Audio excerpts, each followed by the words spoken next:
Hey guys, how you doing? Richie here again, and I'm going to do a quick another inbox look at a kit I just received. Another kit, I know. I wanted this for a while. Kind of hard to find, but I managed to get one on eBay pretty good price. So today we're going to look at this guy, the C-17 in 1:144 scale. It's by Revell. Hard kit to find. I think they're out maybe about, I should have done my research, I think like 8 or 10 years ago maybe. As always with these guys, they bring stuff out, it sells, and they don't make any more ever again for some reason. It's not a great business model, I guess, but yeah, so you can't find these anymore. I did, if you guys follow some of my other videos, you hear the story I told you about when I went to a model show last year and I saw a few for $25, two different guys with them. I didn't pick it up at the time, I wasn't that sure about it, so I passed on it. Went back to the show again this year, none there. I've had an eBay alert, so every time one comes up I get a message so I can look at it. They've been going for silly money, like $100, $80, that kind of price. This one came up, I think it was $35 bidding or make an offer, so I made an offer for $40 and I got it. So I think for $40 it's not a bad deal. So my game plan was this one would be, I've not looked inside the box yet, but hoping some kind of interior detail, and then I was going to open maybe with like a nice, like a tank and coming inside it or something like that, or maybe Apache or some kind of cool like load going into it, like a little diorama kind of thing. So what we're going to do is I'm going to switch, look at, as always, go down the bench and look inside the box. Before that, let me just get a quick drink. Thirsty. Right, that's better. So now let's switch the camera back and we will look inside the box. Alright, so here it is. Here's a box. Again, 1/144 scale. It's C-17 Globemaster III.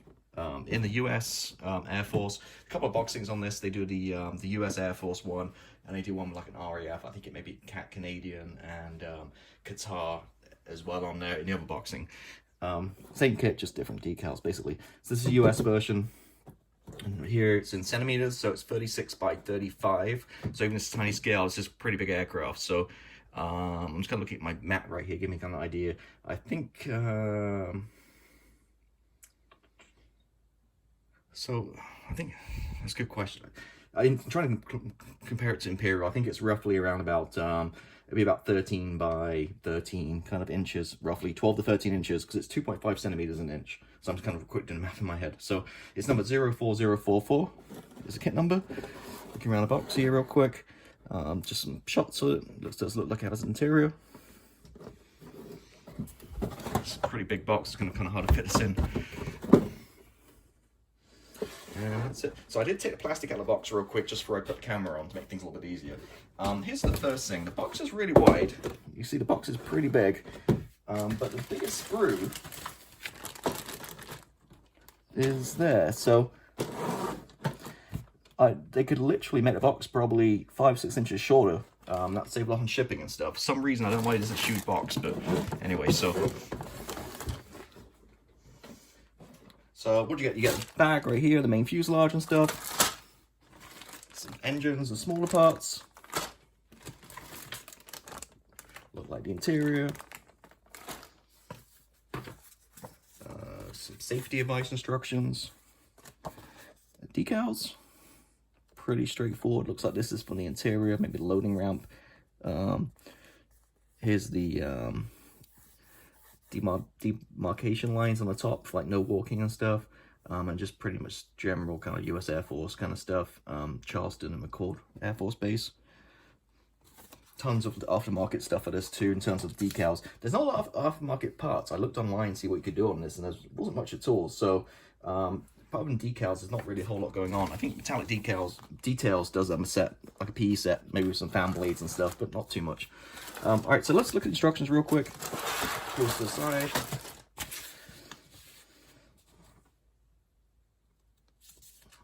So Revell, Germany. The usual bump. Shouldn't be too much on this. Sprues. And looks like you have 3 options. So again, I'm going for this pretty quick as always. Don't want to bore people. If you want to look at the detail, just pause it and you can look in your own kind of time. Just move it up a little bit so it's in the camera. Three options. You got in flight, on the ground with the ramp up, and on the ground with the ramp down and the door open. So you can open up, closed up, or in flight. So it looks like you're starting with the cockpit, pretty crude, but again, on this scale, you're not really going to see anything, so it is what it is. Looks like, just trying to understand these, I'm looking at it for the first time. It looks like if you're having the loading ramp down, it looks like you have to cut it open.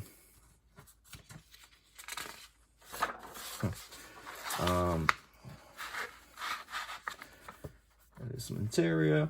That cockpit bit goes on the front. The ramp again. Talks pretty sandwiching two fuselage pieces together with the interior. Again, if you're having the ramp up or down, different options. It's like gear, bays.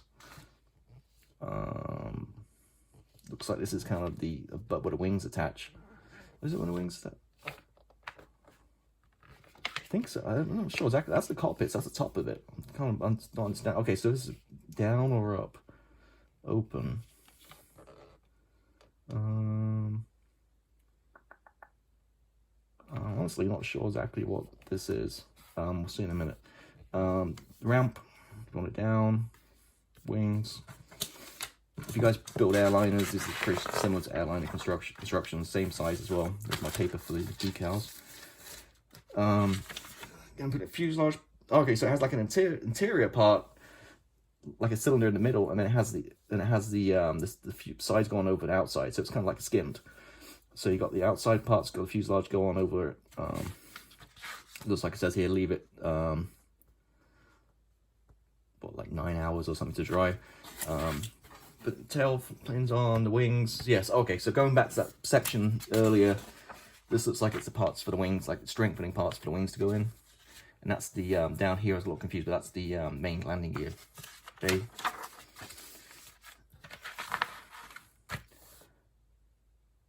Okay, working on the engines, 4 engines. Looks pretty basic. Again, like I mentioned, you can get photo etch for this.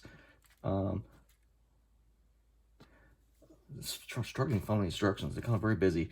You got the steps, the passenger kind of loading steps at the front. Okay, so this is upside down now, I guess, and that's the ramp open. You've got the wheels down, you put the gear on. If you got it, so if you want it in flight, you put this piece in. It looks like you cut it, normally you cut this piece in half if you want, look at the pieces, 58 A and B, that's 58, so I'm assuming you just cut that in half. So you cut, if you want it open, you cut that thing in half and have the flaps open, the doors open. Engines going on, bay doors, and finally the steps at the front, and that's pretty much it. A little bit hard to follow those. It's just my first time looking at them. I need to kind of study them a little bit more. So here's the color callouts. Again, it's pretty straightforward. They're all gray. FS26173 is the color code, and it's just a few decals and stencils, not much on these guys. So this one was the Spirit of Berlin, the 437th Airlift Wing of Charleston, South Carolina. This one is the Spirit of the Wright Brothers of McCord Air Force Base, Washington. So this is 2008. This one's both 2008. Like I said, plenty of aftermarket decals for this guy, so you can really make up any one you kind of want. But that's it. So, okay, so it looks good. The instructions, let's kind of look at the plastic. So, no particular order. Here's the first screw.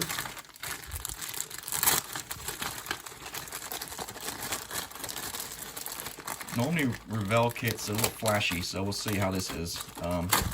You never know. They do have a couple of diamonds in the rough. The Revell and the F-15Es are really nice kits. Okay, so this is, I'm guessing, the interior. Okay, so in the instructions, I think you just cut, if you want the ramp down, you just cut across here. Nice detail. Probably a little bit, I mean, those, it's probably a little big for 1/44 scale, to be honest with you. But hey ho, you're not going to see it, it's inside the aircraft. But it seems pretty detailed. Couple of doors, nice clean plastic, low ejection pin marks, but on the back, so you're not going to worry about that. Here's the cockpit. I said pretty plain, but again, you're not really going to see any of that stuff.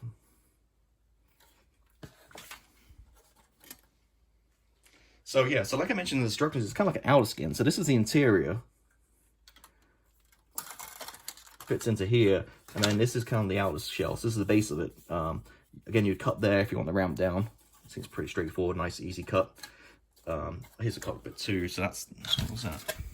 That's maybe the lower part of the cockpit. So this, yeah, this is where the seats are and stuff.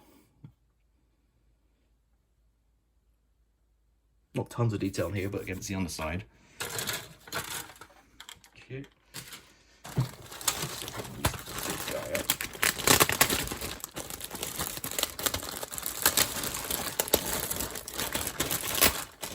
For some reason, there's not many C-17 kits out. I'm not sure why.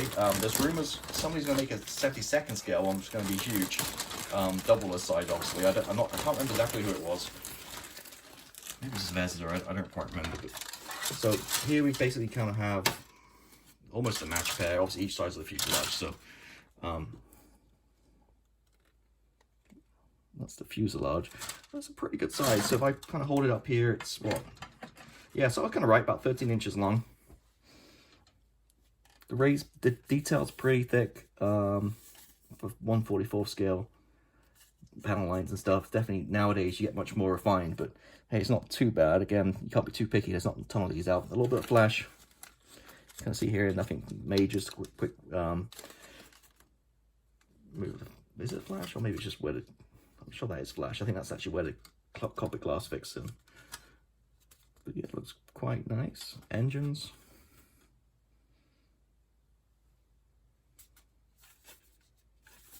The gear. Again, in this scale, you're not going to get too much. A little bit of detail. This is basically the same, but the opposite side. So same engines and gear, just a different size fuselage.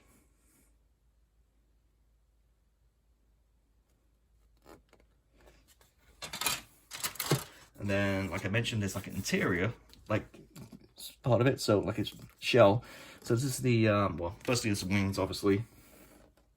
Nice detail on it, again, very kind of thick for the scale.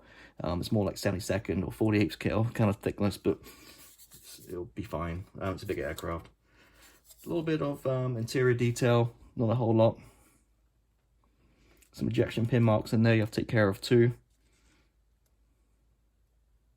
And this kit's actually 2008, so it's what? It's 12 years old. That's kind of close, I guess. Here's the other one, bottom of the wings.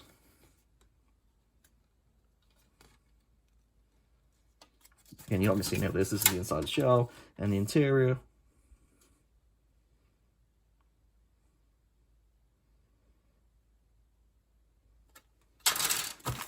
Okay. Last bag.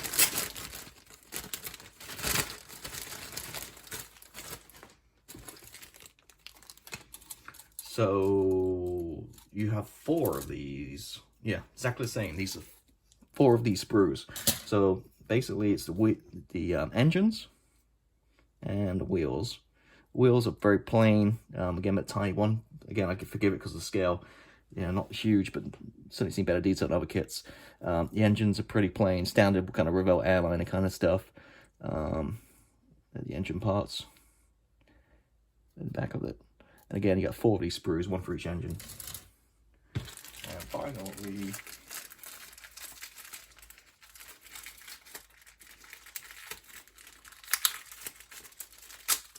clear parts.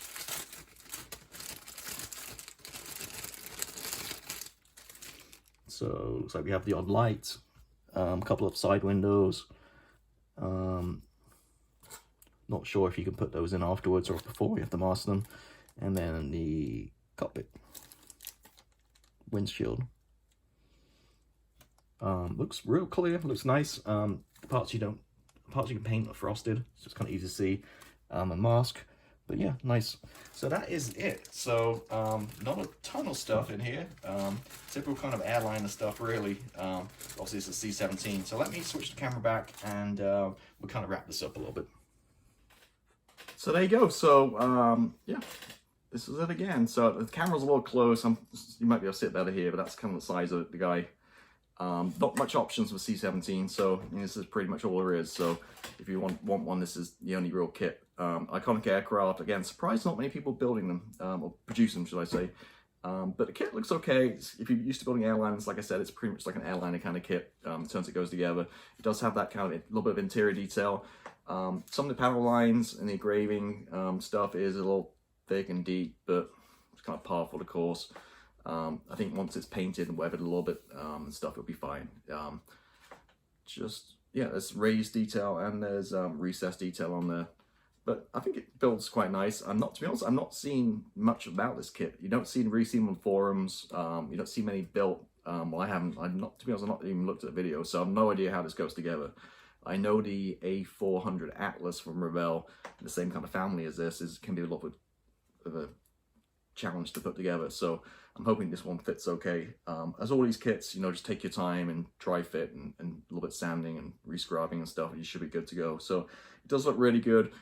It's lacking a little detail in terms of like the engines and stuff. So maybe that metallics detail upset, I think it's like $20 maybe. That might be a worthwhile investment if you have one of these, just to kind of pep up the engines a little bit. I've also seen some kits where you can drop the flaps.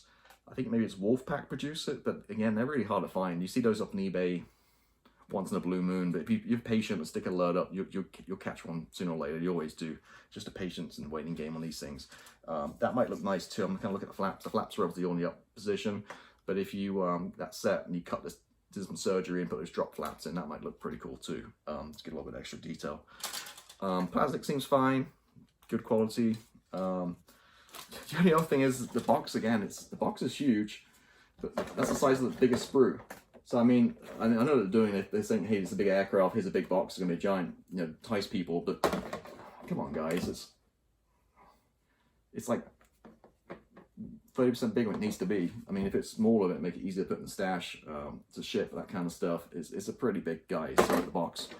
So I don't know why they do that, but anyway. So that's it.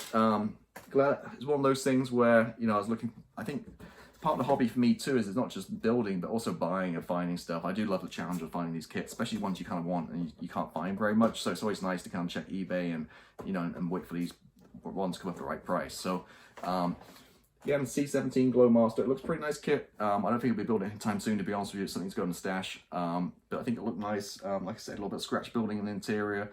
And maybe like a nice Apache or a Black Hawk or something being loaded in the back would be pretty cool too.